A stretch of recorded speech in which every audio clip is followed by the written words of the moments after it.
manera detallada en algunas de las implicaciones o de los aspectos incluidos en nuestra salvación. Yo creo que estamos tan acostumbrados a hablar de la salvación y aún de presentársela al inconverso de una manera que queremos que sea tan entendible, que me parece que hemos olvidado todo lo que eso implica. Y nos hemos limitado a hablar de la salvación, de la condenación de nuestros pecados en Cristo.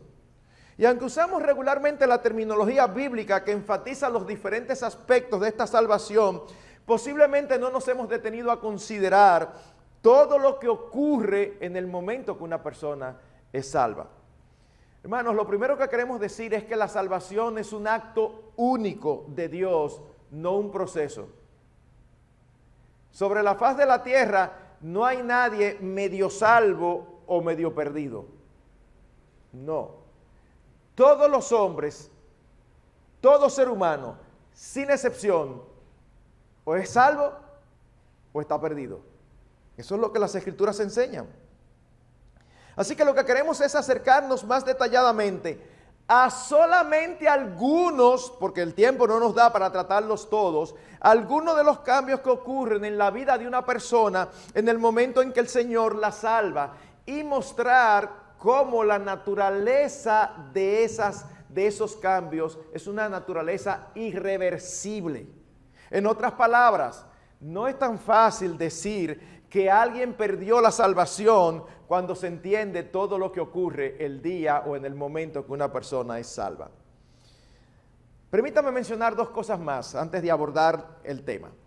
Muchos de estos aspectos de la salvación, aunque claramente diferentes, no lo son totalmente, por lo que se solapan unos con otros. En otras palabras, no son como círculos separados, sino más bien círculos donde se comparten ciertas partes comunes, como si estuvieran enlazados. Usted ha visto el logo de los Juegos Olímpicos, que son círculos que se medio entrelazan. Bueno, hay áreas comunes. Y el primero de estos aspectos que quiero tratar es el del nuevo nacimiento o regeneración. Cuando usted encuentra en la Biblia que se habla de nacer de nuevo o que hemos sido regenerados, se está refiriendo exactamente a lo mismo. Y el texto más conocido al respecto lo encontramos en Juan capítulo 3, versículo 3, cuando un doctor de la ley se acerca al Señor Jesucristo y le pregunta qué debo hacer para ser salvo, y el Señor Jesucristo le recrimina: ¿y tú eres maestro de la ley y tú no sabes eso? Dice: Nicodemo, te es necesario nacer de nuevo. En verdad te digo, Juan 3:3, que el que no nace de nuevo no puede ver el reino de Dios. Y conocemos el resto de la conversación donde Cristo le dice claramente que este nacimiento es sobrenatural y producido por su Espíritu. La Escritura enseña que el hombre natural, es decir, todo ser humano que no se ha convertido, que no se ha arrepentido de sus pecados, está muerto en sus delitos y pecados. O dicho de otra manera, sobre la faz de la tierra solamente hay dos tipos de seres humanos espiritualmente hablando: los muertos espiritualmente y los vivos para Dios. Y es un ejercicio no solamente interesante, sino muy provechoso, que tú te preguntes hoy, ¿dónde tú estás? ¿Vivo para Dios o muerto espiritualmente? No, pastor, yo estoy buscando. Buscando no es una categoría. O ya tú encontraste, o tú estás perdido. O más bien, o ya Cristo te encontró, o tú estás perdido. Son las únicas dos categorías. Así que la regeneración es un acto sobrenatural de Dios, por medio del cual nos trae a la vida y nos otorga una nueva naturaleza, por lo que somos hechos nuevas criaturas. Segunda a los Corintios 5:17. De modo que si alguno está en Cristo, nueva criatura es, las cosas viejas pasaron, he aquí todas son hechas nuevas. Pastor, pero eso es un concepto nuevo testamentario. Eso no aparece en el Antiguo Testamento. Claro que sí. Cuando Cristo le dijo a Nicodemo, ¿y tú eres maestro de Israel y tú no sabes esto? ¿Estaba Nicodemo supuesto a saberlo? Claro que sí. ¿No es acaso eso lo que profetizó Ezequiel en capítulo 36, versículos 26 al 27? Cuando viniera el nuevo pacto, dice allí, además, os daré un corazón nuevo y pondré un espíritu nuevo dentro de vosotros. Quitaré de vuestra carne el corazón de piedra y os daré un corazón de carne. Pondré dentro de vosotros mi espíritu y haré que andéis en mis estatutos y que cumpláis cuidadosamente mis ordenanzas. Eso era parte del nuevo pacto. Yo los voy a regenerar. A lo largo de todo el Nuevo Testamento vemos eso. Lo enseñó el Señor Jesucristo en Juan 3, lo enseñó el apóstol Pablo en Efesios 2:1. Él os dio vida a vosotros que estabais muertos en vuestros delitos y pecados, les dio vida. Santiago 1:18, en el ejercicio de su voluntad, Él nos hizo nacer por la palabra de verdad para que fuéramos las primicias de sus criaturas. Lo dice el apóstol Pedro en primera de Pedro 1:23. Pues habéis nacido de nuevo, no de una simiente corruptible, sino de una incorruptible, es decir, mediante la palabra de Dios que vive y permanece para siempre.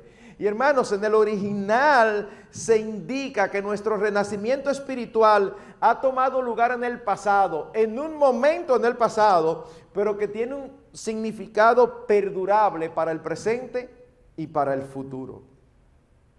El apóstol Juan también habla de esto en primera de Juan 3:9. Ninguno que es nacido de Dios practica el pecado, porque la simiente de Dios permanece en él y no puede pecar porque es nacido de Dios. ¿Cómo, pastor? Entonces, ¿un creyente verdadero no peca? No, aunque aquí dice no puede pecar, no lo saque del contexto. Un creyente verdadero peca. No vive en la práctica del pecado. Son dos cosas totalmente diferentes. Es obvio entonces que la regeneración o el nuevo nacimiento es un acto definitivo de Dios. El hombre regenerado deja por siempre, de ser el hombre que era. La vida antigua queda atrás y se inicia una nueva. Y hermanos, la parte fundamental aquí de entender es lo siguiente. El nuevo nacimiento, la regeneración, no es algo que tú y yo hemos hecho, sino algo que ha sido hecho en nosotros por la voluntad soberana de Dios. No es algo que tú y yo hacemos, pero no somos nosotros los que nos convertimos. Sí y no. Nos arrepentimos, pero la salvación es del Señor. Pero nosotros no nacemos de nuevo por nuestra propia decisión. Dios nos hace nacer de nuevo por su palabra. Alguien lo ha expresado de esta manera y yo creo que es muy ilustrativo. Dice, ¿puede una mariposa volver a ser oruga? Sabemos la respuesta, clara. Así tampoco puede retomar su anterior naturaleza el que ha nacido de nuevo, porque no fue algo que él hizo, sino algo que Dios hizo en él. En el infierno no va a haber ningún nacido de nuevo. Eso es imposible. Porque la naturaleza nueva que se nos ha dado es una naturaleza que tiene la capacidad de obedecer a Dios y le obedece. ¿Ustedes recuerdan algo que dijo el Señor, el apóstol Pablo en 1 Corintios 15:50?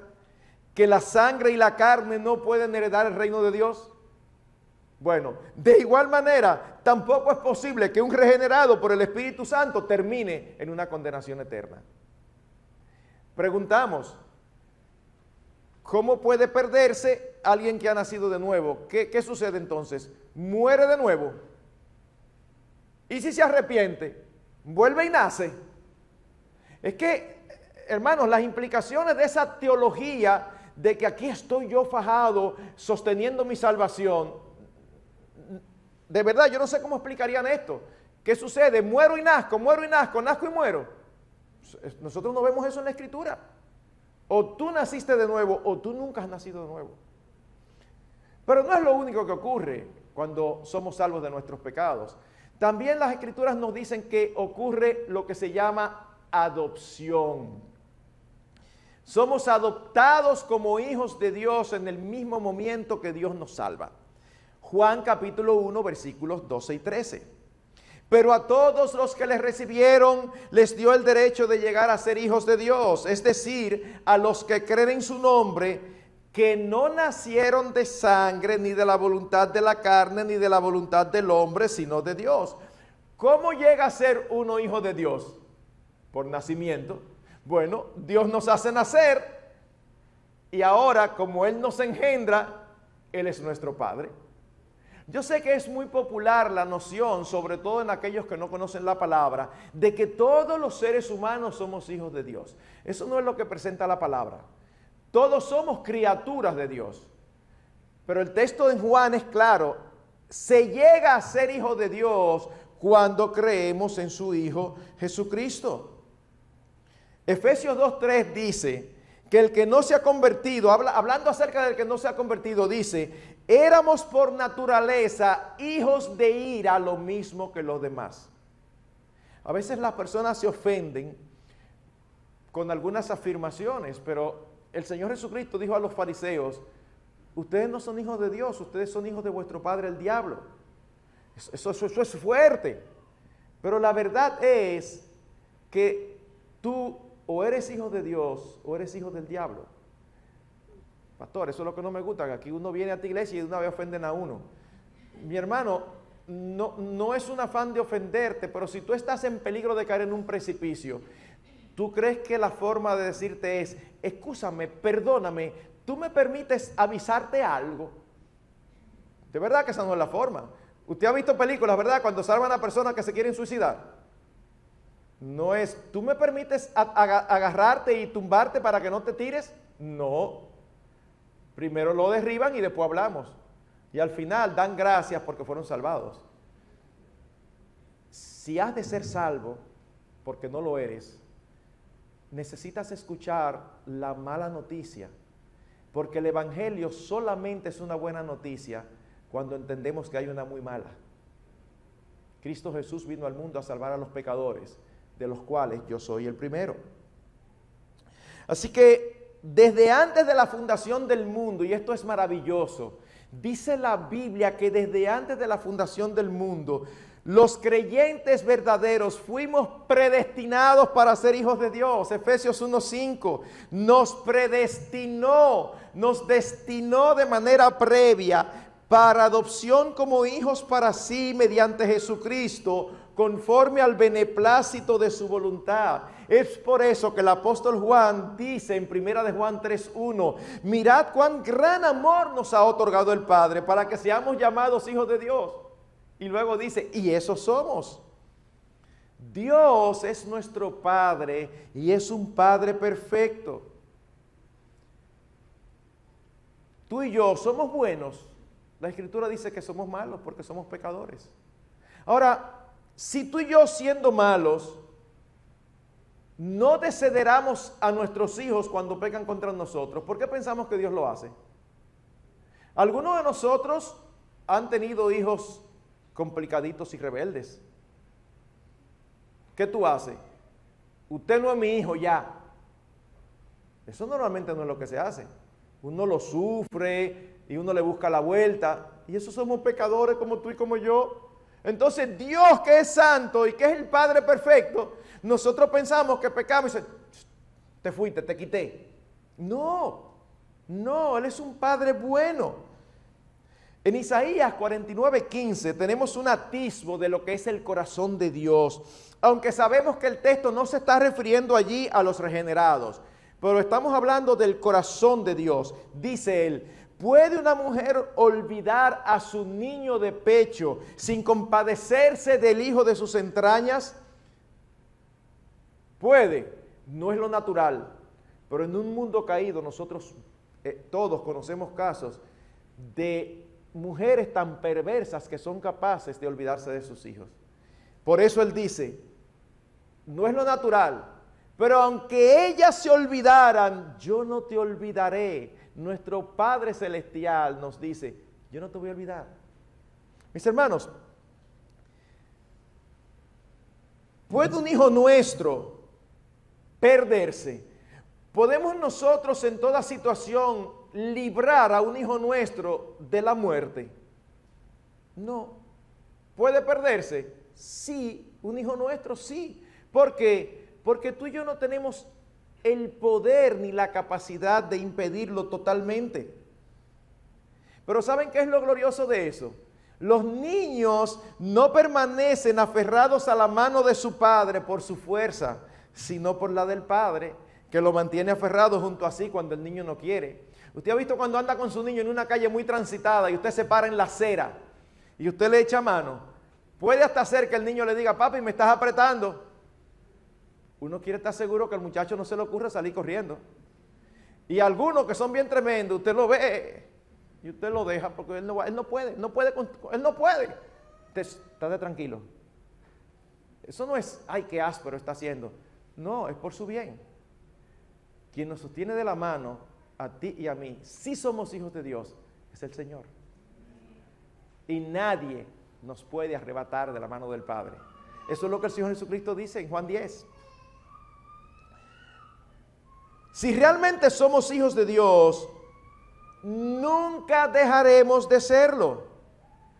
Y reitero, en el infierno no habrá ni un solo hijo de Dios. Ni uno solo. Porque el Padre no lo va a permitir. Tercer aspecto que ocurre en la salvación. Lo que fue el corazón de la reforma, la justificación. Esta es la obra realizada por Dios en los pecadores que Él salva. Y la justificación es una declaración judicial, una sentencia de Dios a través de la cual nos declara justos. Todos aquellos que han sido convertidos por Dios han sido justificados. No han sido hechos justos, no. De hecho, usted solamente tiene que conocer a cualquier creyente para darse cuenta que no ha sido hecho justo. Porque nosotros somos creyentes, somos salvos, pero seguimos siendo pecadores. No somos perfectos. Es una declaración judicial. El juez dice, absuelto, justo. Por la regeneración es cambiada nuestra naturaleza. Por la justificación es cambiado nuestro estatus legal delante de Dios. ¿Ven la diferencia? En la regeneración se cambia nuestra naturaleza. En la justificación Dios cambia nuestro estatus legal delante de Él. ¿Ustedes recuerdan cómo se habla de Dios en Romanos 4:4? Dice que Dios es aquel que justifica al impío. ¡Wow! Pastor, pero una vez más, esto es solamente algo del Nuevo Testamento. Hermanos, citando el Antiguo Testamento, Romanos 4:8, 4 versículos más adelante, cita la porción donde dice, bienaventurado el hombre cuyo pecado el Señor no tomará en cuenta. Pero ¿cómo que el Señor no va a tomar en cuenta el pecado de alguien? ¿Cómo es eso posible? Si las Escrituras nos dicen desde el inicio hasta el final que Dios es un Dios justo, ¿cómo puede un Dios justo, que se dice que está indignado contra el impío, declarar justo al que no lo es? ¿No sería eso una injusticia de su parte? Y es precisamente lo que Dios hace, declarar justo al injusto. Romanos 3, versículo 24 al 26. Siendo justificados gratuitamente por su gracia, por medio de la redención que es en Cristo Jesús, a quien Dios exhibió públicamente como propiciación por su sangre a través de la fe, como demostración de su justicia, porque en su tolerancia Dios pasó por alto los pecados cometidos anteriormente para demostrar en este tiempo su justicia, a fin de que Él sea el justo y sea el que justifica al que tiene fe en Jesús. Espérate, mi hermano, yo no estoy entendiendo lo que tú estás diciendo. Tú dices que Dios es justo, pero al mismo tiempo estás diciendo que Él justifica al que no lo es. Sí. Pero peor aún, Romanos, la porción que acabamos de leer, dice que Él hace esto precisamente porque Él es justo. No, pero espérate, no estamos entendiendo. ¿Cómo puede un Dios justo declarar justo al que no lo es sin afectar su propia justicia? En Hechos capítulo 13, versículo 38 al 39 tenemos un indicio. Dice, por tanto, hermanos, sabed que por medio de Él, de Cristo, os es anunciado el perdón de los pecados, y que de todas las cosas de que no pudiste ser justificados por la ley de Moisés, por medio de Él, Jesucristo, todo aquel que cree es justificado. En otras palabras, a través de la fe en Cristo nuestros pecados son perdonados. Así que en la justificación nosotros vemos otros aspectos gloriosos de la salvación que entran en juego y que están íntimamente relacionados. En la justificación nosotros vemos que está implicado el concepto de perdón, el concepto de sustitución, el concepto de imputación. Pastor, pero yo pensaba que yo iba a venir esta mañana a una prédica, no a una clase de teología. Mis hermanos, la teología per se no tiene valor si no tiene efectos prácticos sobre nuestras vidas. O sea, ¿qué hacemos nosotros con estar hablando de términos? Sí, eso está genial, pero ¿qué tiene eso que ver conmigo? Esa es la pregunta que todo creyente debe hacerse. Eso está muy bien, pero ¿qué tiene eso que ver conmigo? Para que nosotros no nos pongamos como los fariseos que tenían unas discusiones estériles. ¿Cuántos ángeles pueden pararse en la punta de un alfiler? Esas eran parte de las discusiones. Pero por favor, ¿y qué me importa a mí? ¿Y qué sé yo? ¿Cómo me afecta a mí que se paren en unos ángeles en la punta de un alfiler? Eso no tiene que ver nada conmigo. Pero esto sí. Esto sí. Hermanos, todos nuestros pecados, hablando del perdón, han sido perdonados. Y esto incluye no solamente los pecados pasados, sino también los presentes y los futuros. Hermanos, si tú eres un verdadero creyente, tus pecados de mañana ya han sido perdonados. Pastor, pero no diga eso del púlpito, porque entonces los hermanos van a salir a pecar de lo más quitado de bulla. O sea que yo tengo un sistema mejor que el del Señor para mantener la santidad de los hermanos. Hay que ocultar información. No, el que sale a eso no es salvo porque evidencia que no está entendiendo la naturaleza del verdadero evangelio. Efesios 1:7. En Él, en Cristo, tenemos redención mediante su sangre, el perdón de nuestros pecados según las riquezas de su gracia. Nuestros pecados futuros también merecen condenación, pero esos también fueron pagados por Cristo en la cruz. Pero ¿cómo Dios, o todavía no ha contestado la pregunta, pastor, cómo Dios hace eso sin afectar su justicia? Aquí vienen los conceptos que lo explican. El concepto de sustitución y el concepto de imputación. Fue posible para Dios perdonar nuestros pecados y declararnos justos sin que su propia justicia fuera afectada, porque Cristo nos sustituyó, porque Él tomó nuestro lugar, recibiendo en sí mismo el castigo que merecíamos. Esa es la diferencia. ¿Qué usted pensaría si alguien comete una infracción de tránsito y cuando va donde el juez resulta que el juez es su papá y el juez le dice, no, olvídate de eso, y rompe la multa? ¿Cómo usted lo vería? Como una injusticia, ¿verdad? Sí, porque el juez no tiene autoridad para eso, puede ser tu hijo, pero si hay una multa, esa multa hay que pagarla. Pero eso no es lo que el Señor hace. ¿Ustedes saben lo que el Señor hace? El Señor dice, culpable a su hijo, culpable. ¿Por qué? Porque es justo. Y después que lo declara culpable, se mete la mano en la cartera y paga la multa. Eso es lo que el Señor hace. Su justicia no está siendo afectada. ¿Quién puede impedir que él, que es el papá, le pague la multa al muchacho? Las ilustraciones siempre tienen su deficiencia, porque no está bien que se la pague. Pero como no es de eso que estamos hablando, no estamos hablando de crianza, estamos hablando de justificación. Estamos hablando de justificación. Es para que puedan entenderme. Pastor, pero usted usa una palabrita ahí medio rarita, de que imputación. ¿Qué es eso? Bueno, mis hermanos, imputar significa atribuir a la cuenta del otro. Es como si fuera una transacción contable donde yo pongo a la cuenta del otro lo que me corresponde a mí. Nosotros tenemos un ejemplo genial en la epístola de Filemón. Sí, esa epístola cortitica del Nuevo Testamento que solamente tiene un capítulo. Y uno dirá, ¿y para qué está esa epístola ahí? Bueno, el Espíritu Santo quiso dejarla ahí. Pero es una ilustración muy buena de lo que es la imputación.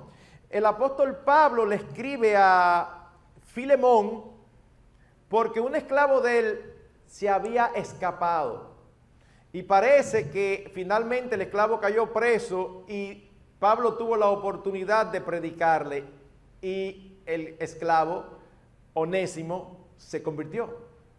Así que ahora Pablo lo está enviando de regreso a su amo. Vete a resarcir lo que tú hiciste.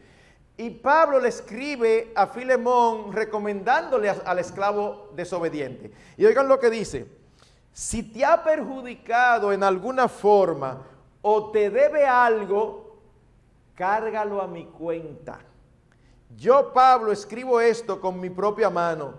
Yo lo pagaré, entre paréntesis, por no decirte que aún tú mismo te debes a mí.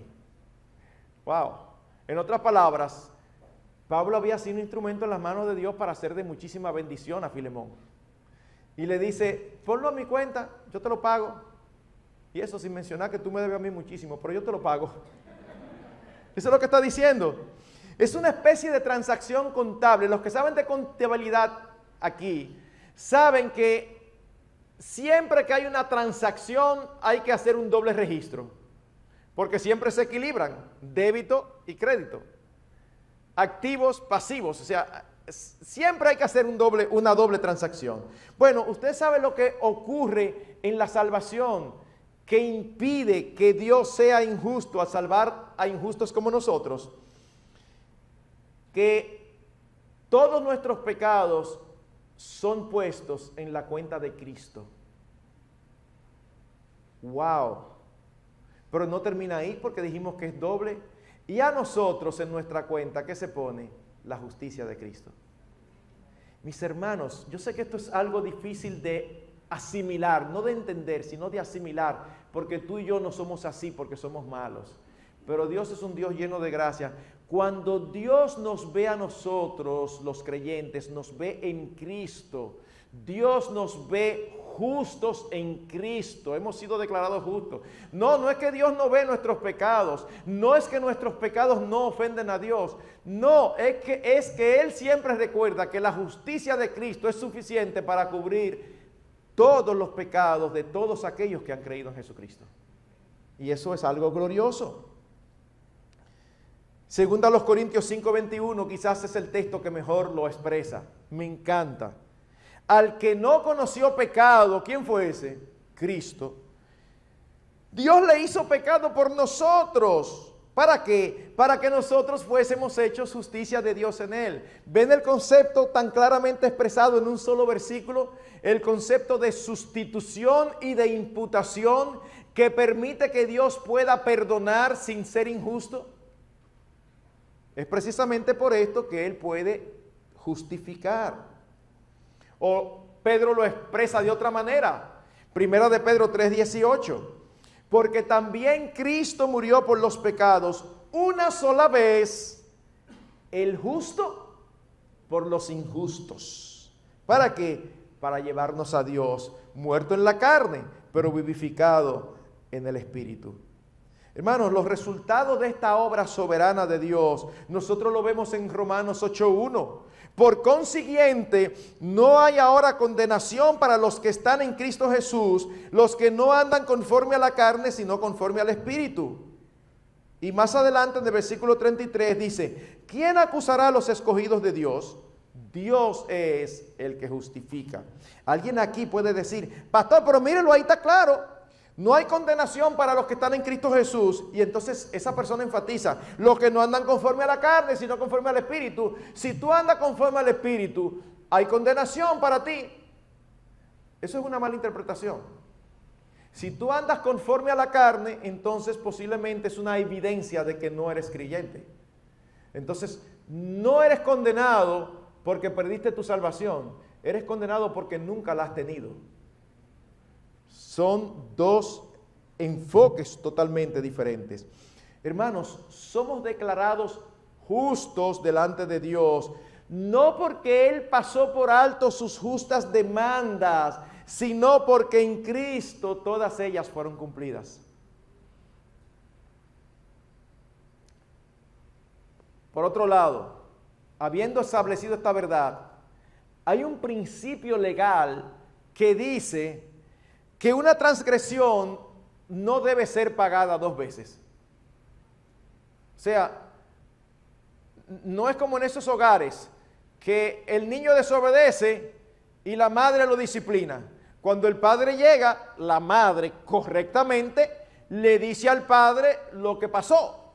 Y el padre se molesta tanto que él viene y vuelve y lo disciplina. No, pero espérate, no lo disciplina porque ya fue disciplinado por eso. Sí, pero fue su mamá, ahora que yo me estoy enterando. No, porque está pagando dos veces por la misma falta. Si alguien a quien Dios perdonó en Cristo se condena, entonces haría a Dios injusto, porque los pecados de esa persona ya fueron pagados por Cristo y a favor de la persona misma. Alguien lo expresó de la siguiente manera: esta justificación, aunque individualmente localizada en el momento en que un hombre cree, es un acto escatológico, es decir, es un acto futuro, realizado una vez para siempre. El juicio final es traído al presente.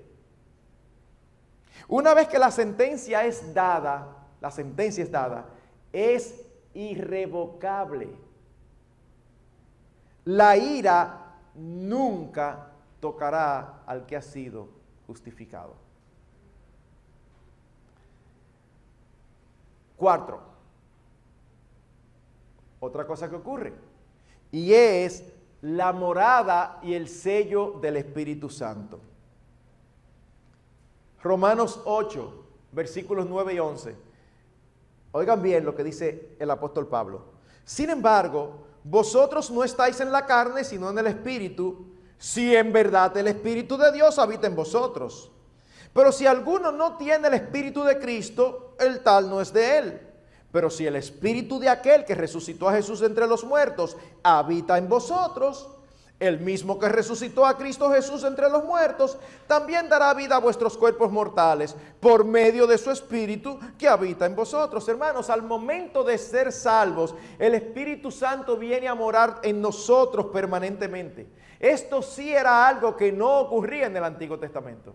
Nosotros hoy no debemos orar como David oró en uno de sus salmos penitenciales: no quites de mí tu Santo Espíritu. El ministerio del Espíritu Santo era diferente antes de la venida de Jesucristo. Ahora, en el nuevo pacto, que es un pacto mejor que el antiguo, cuando alguien conoce al Señor y se convierte, el Espíritu Santo hace morada en él. En tres ocasiones, en dos versículos, dice en tres ocasiones que el Espíritu mora en el creyente. No es que pasa, hace una obra y se va, no, que mora. Y la palabra que se traduce morar transmite la idea de alguien que se encuentra en su propio hogar. Pero también dice claramente, el que no tiene el Espíritu no es de él. ¿Quién es que nos hace nacer de nuevo? El Espíritu Santo, en el momento que viene a nuestras vidas a morar. Y entonces cuando pecamos, ¿se va? No, no se va, Él está allí. Él mora permanentemente. Y no solamente mora allí, sino que delante de Dios, la morada de su Espíritu en nosotros es como un sello que garantiza que somos de Él y por tanto garantiza nuestra herencia. Oigan lo que dice Efesios 1, 13 y 14. En Él también vosotros, después de escuchar el mensaje de la verdad, el evangelio de vuestra salvación, y habiendo creído, fuisteis sellados con el Espíritu Santo de la promesa, que nos es dado como garantía de nuestra herencia, con miras a la redención de la posesión adquirida para alabanza de su gloria. Hermanos, los sellos denotan propiedad, autenticidad, protección. ¿Usted ha visto ese ganado que pertenecen a una hacienda? ¿Qué hacen? Los sellan Usted ve que tiene una marca y esa marca se quita y se pone. Esa marca es indeleble, esa marca no se quita. Mis hermanos, lo que está diciendo la palabra de Dios es que cuando tú y yo conocimos a Cristo, el Señor envió el Espíritu Santo a morar en nosotros y nos selló. Y esa es la garantía de que tú y yo somos hijos de Dios y que nadie puede quitarnos la salvación que nos ha sido dada. Somos propiedad de Él y nadie puede robarle. Mis ovejas oyen mi voz y me siguen. Y nadie las arrebatará de mi mano y no perecerán jamás. ¿Por qué? Porque yo soy el buen pastor. Es que Dios no va a permitir que nadie arrebate la vida de uno de los suyos. La palabra para garantía es una prenda anticipada. ¿Usted ha visto cuando usted va a comprar una casa? Sí, yo estoy dispuesto. Apártemela, por favor. No, ¿cómo que apártela, por favor? ¿Tú tienes que dejar algo? Yo no puedo estar confiado en tu... Y si aparece otra persona, ¿qué uno hace? Uno no lo paga todo, pero uno da un inicial o algo que es como... ¿Qué es? Una garantía de que yo estoy comprometido a pagarla. Bueno, la garantía que nosotros tenemos es el sello y la morada del Espíritu en nosotros. En otras palabras, cuando Dios deposita su Espíritu en los corazones de sus hijos, Él se está obligando a sí mismo a otorgarle a ellos más adelante el total restante de todas las bendiciones de la salvación merecidas a su favor por la sangre de Cristo, no por ellos. Por otro lado, en ningún lugar del Nuevo Testamento encontramos apoyo para afirmar que el Espíritu Santo puede salir en algún momento de aquellos en quienes mora. El Nuevo Testamento dice que nosotros podemos entristecer al Espíritu Santo, como podemos entristecer a nuestras esposas, a nuestros esposos y a nuestros hijos cuando pecamos contra ellos. Pero nuestras esposas no se van, ni nuestros esposos cuando lo entristecemos, no se supone, ni los hijos tampoco. Nosotros podemos apagar el Espíritu. El pecado del creyente minimiza la libre manifestación del Espíritu en su vida. Apagar el Espíritu sería lo inverso a ser lleno de Él. Pero hermanos, todos los creyentes verdaderos tenemos al Espíritu Santo. Podemos ser llenos de Él o apagarlo, pero nunca se va de nosotros. Primera de Juan 4:13. En esto sabemos que permanecemos en Él y Él en nosotros, en que nos ha dado de su Espíritu. ¿Por qué tú y yo permanecemos en Cristo? Porque nos ha dado de su Espíritu. El agente usado por Dios para impartirnos vida es el Espíritu Santo. Y también es el agente usado por Dios para sostenerla. Nadie, absolutamente nadie en quien mora el Espíritu y que por tanto ha sido sellado se perderá. ¿Están entendiendo las implicaciones de estas verdades? Y hermanos, aquí yo voy a tomar prestada una fraseología usada en Hebreos 11:32. Es simplemente tomar prestada la fraseología. ¿Y qué más diré? El tiempo me faltaría para hablar de la redención, de la unión con Cristo, de la propiciación, de la reconciliación, de la santificación, porque esas cosas que he mencionado son aspectos de la salvación que también ocurren el día que nosotros nacimos de nuevo. No podemos tratarlas, pero si las tratáramos, veríamos que también son irreversibles. ¿Ustedes saben cuál es parte del problema cuando se trata este tema? Que se parte de un punto situacional o experimental en lugar de un punto de vista bíblico o teológicamente correcto. Por eso, uno de los principales argumentos en contra de la certeza de la salvación o de la perseverancia de los santos es el siguiente. Pero si fuese así, yo me convierto, ya soy salvo y vivo como quiera. ¿Cuántas veces usted ha oído eso en aquellos que creen que la salvación se pierde? Es que tú no estás entendiendo el Evangelio. Porque nosotros acabamos de ver que el verdadero creyente no vive así, sino que vive para aquel que murió y resucitó por él. Una afirmación como esa denota un completo desconocimiento de lo que es la verdadera conversión. Así que una persona que dice, pero si así yo me convierto y luego sigo mi vida como me da mi gana, no se va a convertir ni que quiera, porque él no está entendiendo la salvación. Él no está entendiendo su condición de pecado. Y es importante entenderla para poder ser salvo. Y ese entendimiento solamente viene de Dios. Así que no es compatible. Otro argumento pragmático o situacional que se da es el siguiente, que también debemos haberlo oído. Ajá, pastor, yo conozco personas que fueron buenos cristianos sin lugar a dudas, por años, y que hace un tiempo se apartaron de la fe. Entonces usted me va a decir que ahora que andan haciendo y deshaciendo son salvos.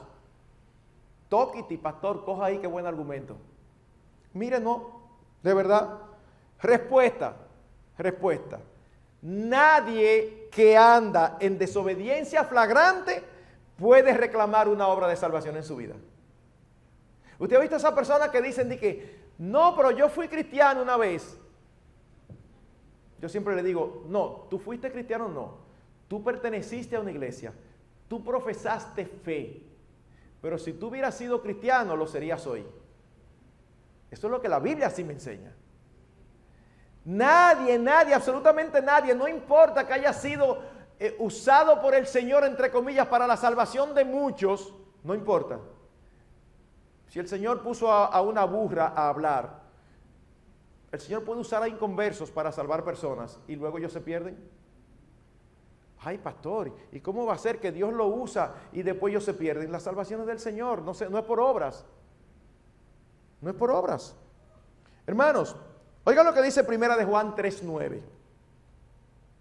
Ninguno que es nacido de Dios practica el pecado, porque la simiente de Dios permanece en él y no puede pecar porque es nacido de Dios. Es muy difícil entender este versículo. La simiente de Dios aquí tiene un sentido figurado para referirse a la naturaleza de Dios o al principio de vida que Dios coloca en nosotros. ¿Qué es lo que dice? Eso permanece en él. Una cosa son los actos o las actitudes pecaminosas cometidas por un cristiano, y otra muy diferente, la práctica del pecado o el pecado habitual como un estilo o forma de vida. Cualquier creyente verdadero puede pasar por un invierno espiritual temporal, pero ningún verdadero salvo puede apartarse permanentemente de Dios. Pensemos en David. ¿O acaso nosotros pensamos que si David hubiera muerto antes de arrepentirse, después del pecado con Betsabé, David se hubiera perdido? Yo creo que hay muchísimos, posiblemente la mayoría de creyentes, porque creo que la mayoría de creyentes son bastante superficiales con la palabra de Dios. Pero yo creo que la mayoría de creyentes estaría dispuesto a decir que si David se hubiera muerto en esos meses antes de ser amonestado por Natán y él arrepentirse, él se hubiera perdido. Pastor, ¿y no es necesario el arrepentimiento para ser salvo? Sí y no. Pastor, me está asustando. ¿Qué herejía que usted va a decir? Tranquilo. Claro que es indispensable para ser salvo. El arrepentimiento una vez por todas de todos nuestros pecados. Pero a veces se tiene la noción de que yo peco y si me muero en ese momento y no tengo la oportunidad de arrepentirme de ese, me pierdo. No es que cuando yo me arrepentí, el Señor me perdonó. Es los pasados, el presente y el futuro. Ah, pastor, entonces explíqueme Primera de Juan 1:9, que si confesáis vuestros pecados, Él es fiel y justo para perdonar vuestros pecados y limpiarnos de toda maldad. Bueno, ese texto es muy mal usado, porque ese texto no se está refiriendo al arrepentimiento para salvación, sino a lo relacional. Cuando tú pecas contra tu padre, ¿tú dejas de ser su hijo? No. ¿La relación sigue igual? Tampoco. Así que cuando nosotros pecamos, entristecemos al Espíritu Santo, entristecemos a Dios. No podemos disfrutar la relación, el deleite de la relación con nuestro Padre de la misma manera. Tenemos que arrepentirnos para restaurar la relación, no para restaurar la salvación. Ese es el sentir de Primera de Juan 1:9.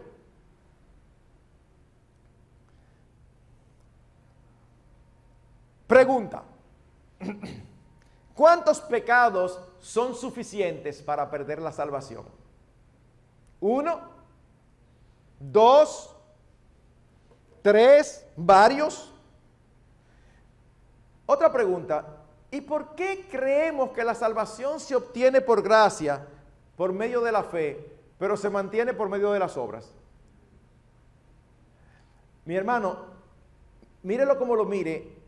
Oiga, cualquier creyente que cree que la salvación se pierde, cree que fue salvo por fe, pero que se mantiene la salvación por obras. No, la misma gracia que nos salva es la misma gracia que nos sostiene. Debemos ser honestos y decir que hay otros que no están dispuestos a sostener que la salvación se pierde cada vez que el creyente peca, pero creen que la apostasía ocurre entre aquellos que realmente han sido transformados por Dios. Pastor, pero la Biblia habla de la apostasía, de aquellos convertidos que se apartan y se pierden. No, la Biblia habla de la apostasía, pero estás asumiendo que los que apostatan eran creyentes. No. Un estudio cuidadoso y total de las bendiciones asociadas al cristianismo y al conocimiento de Dios, muestran que los apóstatas ciertamente participaron de las bendiciones asociadas a la fe, que ellos tuvieron cierto conocimiento de Dios, conocimiento intelectual, pero nunca hubo un nuevo nacimiento en ellos. Una cosa es un verdadero convertido y otra un profesante. Se puede profesar la fe cristiana y aún se puede tener experiencias extraordinarias sin ser verdaderamente salvos. ¿Cómo, pastor? Y no es eso lo que el Señor enseñó cuando dijo que en aquel día muchísimos le van a haber reclamado: Señor, pero yo profeticé en tu nombre. Es más, Señor, ¿tú no te recuerdas que yo hasta demonio eché, hice milagros en tu nombre? Y el Señor le dice: sí, pero después te apartaste. Eso es lo que dice sus Biblias. No, el Señor le dice: nunca os conocí. ¡Ay! No, que tú nunca fuiste mío.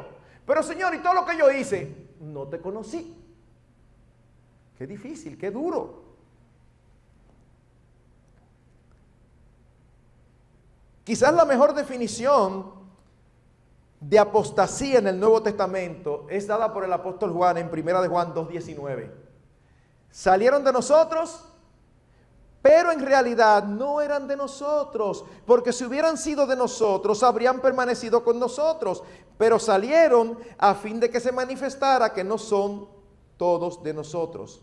Aunque está hablando aquí del espíritu del anticristo que niega la naturaleza de Cristo, es perfectamente aplicable, pues el espíritu de la apostasía subyace detrás de ellos.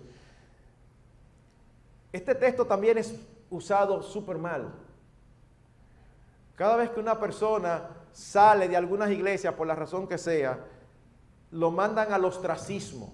Y usan esto: salieron de nosotros porque no eran de nosotros. No se está refiriendo a una iglesia local, una iglesia allí. No se está refiriendo a una iglesia local. Se está refiriendo al pueblo de Dios.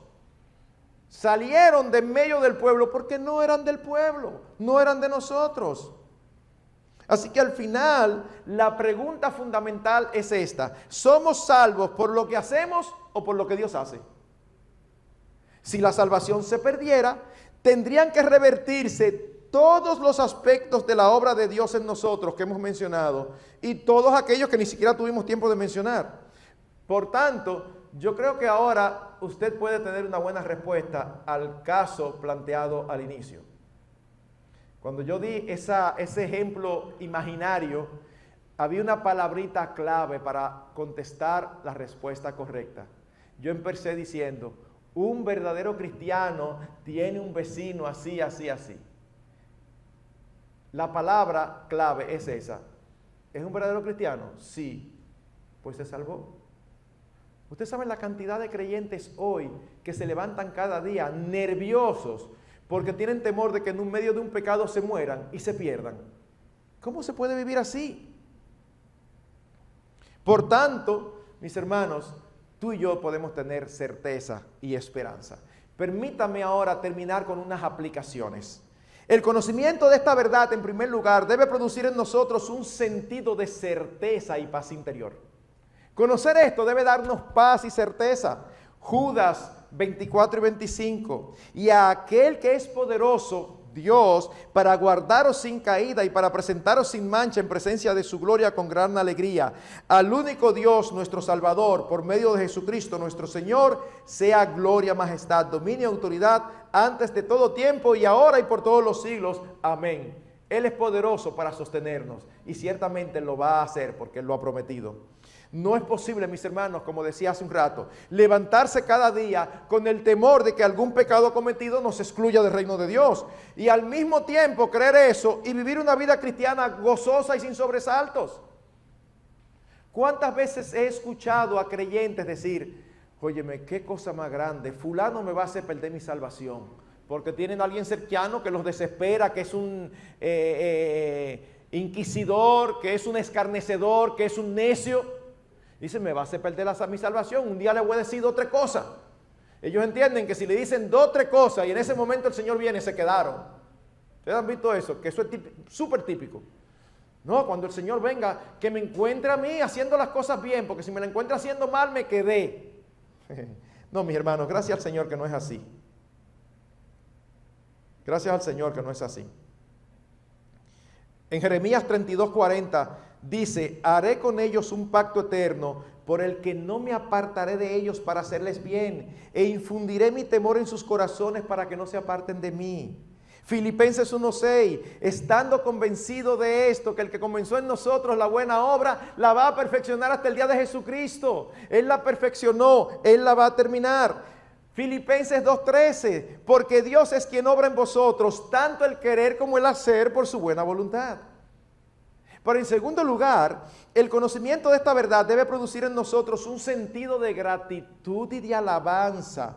Hermanos, la salvación no es solamente haber sido librados de la condenación eterna. Es todo un evento milagroso y extraordinario con las profundas implicaciones y aspectos que hemos visto. Y toda esta obra ha dependido de Dios y no de nosotros. Aún la fe es un don de Dios, porque dice que Cristo es el autor y el consumador de nuestra fe. Cristo mismo dijo en Juan 6:65, por eso os he dicho que nadie puede venir a mí si no se lo ha concedido el Padre. Pastor, es que yo recuerdo cuando yo me convertí, yo busqué al Señor y lo encontré, gracias al Señor. Pequeñita corrección. Tú no buscaste al Señor, el Señor te buscó a ti. No, pastor, yo recuerdo que yo estaba interesado. El Señor obró en ti para que te estuvieras interesado.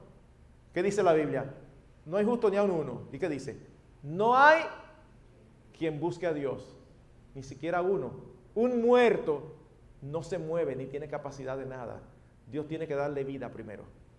Así que Dios nos buscó, nos encontró y nos atrajo hacia sí. Él fue que nos llamó a la vida, como hizo con Lázaro. Él fue que en algún momento de nuestra existencia se paró delante de nuestras tumbas y nos dijo, Marcos, ven fuera.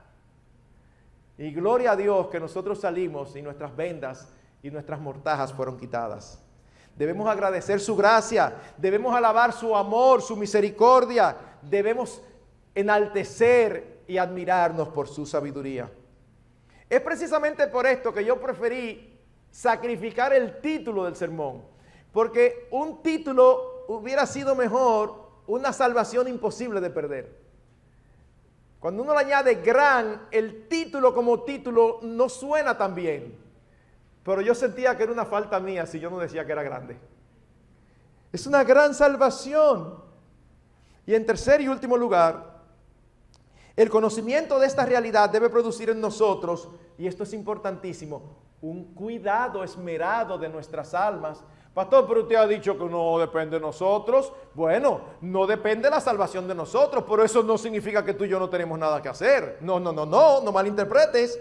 El mismo texto en Filipenses 2, que dice que Dios obra en nosotros el querer como el hacer, exactamente un versículo antes, en versículo 12, dice, ocupaos en vuestra salvación con temor y temblor.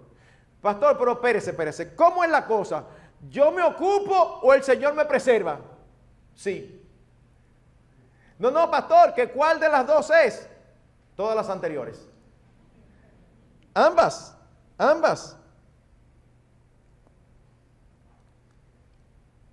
Dios nos capacita para vivir la vida cristiana, pero somos tú y yo que debemos vivirla con la ayuda de su Espíritu, no es Él. Ocupaos porque Dios, de lo contrario, fuera imposible. Hermanos, nuestra seguridad debe descansar en dos pilares: la verdad objetiva de la palabra de Dios y la evidencia externa de que se ha producido en nosotros un nuevo nacimiento. Hay personas que se van al otro extremo. Hay personas que juran y perjuran que son salvos. ¿Por qué? Porque una vez en su vida levantaron la mano en un sitio que le dijeron que le levantara para ser salvo, que pasara al frente, hicieron la oración del pecador, repite conmigo, ya el mantra, y ya es salvo. Siguen viviendo igualito, siguen viviendo para sí, siguen pecando. No, pero yo soy salvo porque la Biblia dice que la salvación no se pierde. Es verdad que la salvación no se pierde al que la tiene. Pero tu vida muestra claramente que tú no sabes lo que es el salvo, para que no haya malas interpretaciones. Por eso nos dice en 2 Corintios 13:5, poneos a prueba para ver si estáis en la fe, examinaos a vosotros mismos, o no os reconocéis a vosotros mismos de que Jesucristo está en vosotros, a menos de que en verdad no paséis la prueba. Ay, pastor, pero después que usted me había dado tanta seguridad, ahora me está poniendo en duda. No. Porque así como no queremos que ningún cristiano verdadero ande por ahí con inquietudes que no le corresponden, tampoco de ninguna manera queremos que un inconverso se aferre de promesas que no son para él. Tampoco queremos que una persona que no hay evidencias de vida en su vida crea que es salvo porque una vez hizo una oración. No. Porque miren, hay personas que se van a perder y van a poder decir como el ladrón en la cruz: yo estoy aquí crucificado porque yo me lo gané. Hay personas que se van a perder y van a decir: sí, yo me lo gané. Pero ustedes saben lo duro que es perderse desde los pies de un púlpito de una iglesia, habiendo sido miembro de una iglesia por años, y resulta que despierto en el infierno. ¿Pero y qué fue? Hay que autoexaminarse. Pero si tú ves evidencia de que Dios te ha transformado, tranquilo, espera en Él. Él te va a preservar hasta el día de Jesucristo. Permíteme terminar con Romanos 8, 31 al 39. Es una porción larguita, pero hay un refrán que dice: el que espera lo mucho, espera lo poco. Ya terminamos. Entonces, ¿qué diremos a esto?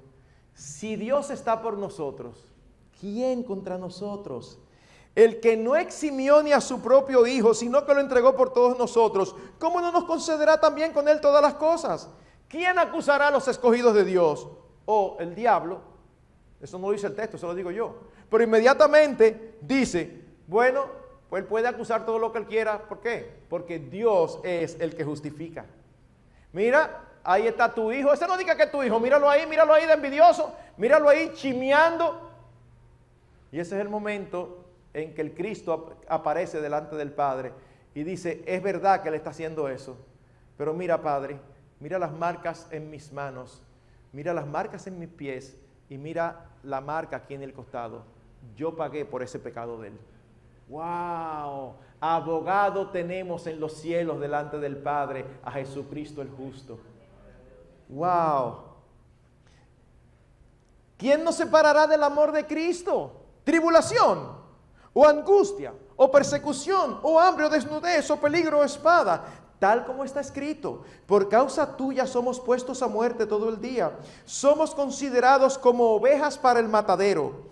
Pero en todas estas cosas somos más que vencedores por medio de aquel que nos amó.